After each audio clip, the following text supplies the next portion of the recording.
మేము ఇటీవలే దర్శించుకున్న ఆంధ్రప్రదేశ్ రాష్ట్రంలోని డాక్టర్ బిఆర్ అంబేద్కర్ కోనసీమ జిల్లాలో కార్ట్రేనికోన మండలంలో ఉన్న ఒక ప్రముఖ పుణ్యక్షేత్రమైన కొండలేశ్వర క్షేత్ర విశిష్టత గురించి వర్చువల్గా మీతో పంచుకుంటున్నాం రండి. మన దేశంలో అనేక శైవక్షేత్రాలు ఉన్నాయి.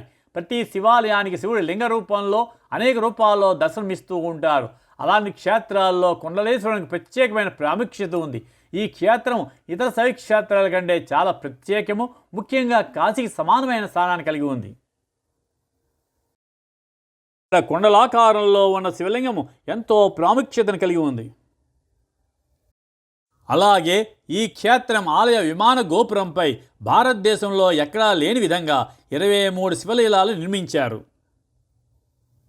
మునిచే ప్రతిష్ఠింపబడిన ఈ ఆలయం ఎంతో ప్రాముఖ్యతను కలిగి ఉంది. మార్కండేయుడు తన ప్రాణాలను తీసుకువెళ్ళడానికి యమధర్మరాజు వచ్చినప్పుడు ఈ విధంగా కొండలీశ్వరుని స్తుతించాడు.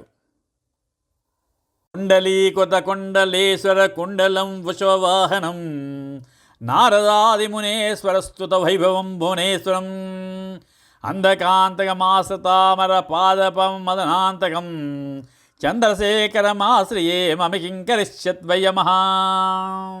ఇంకా కూడా కొండలేశ్వర క్షేత్రానికి ప్రాముఖ్యత వచ్చింది.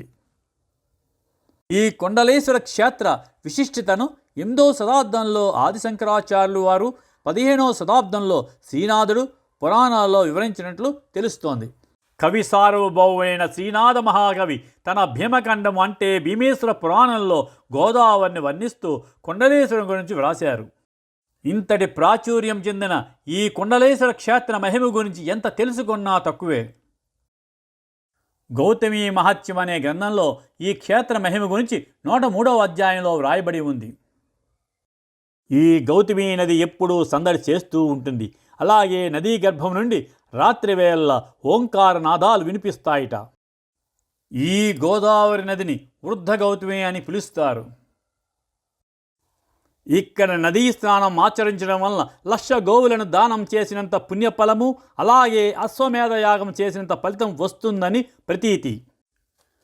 ఈ క్షేత్రంలో ప్రవహించే గోదావరి నదికి వ్యాస మహర్షి ఒక వరం ఇచ్చాడు. పార్వతీదేవి ఆజ్ఞ మేరకు వ్యాస మహర్షి కాశీని వదిలిపెట్టి విశ్వేశ్వరుని దర్శించుకోని దుఃఖాన్ని పోగొట్టడం కోసం అనేక క్షేత్రాలు దర్శించుకున్న తరుణంలో ఈ కొండలేశ్వరం వచ్చాడు.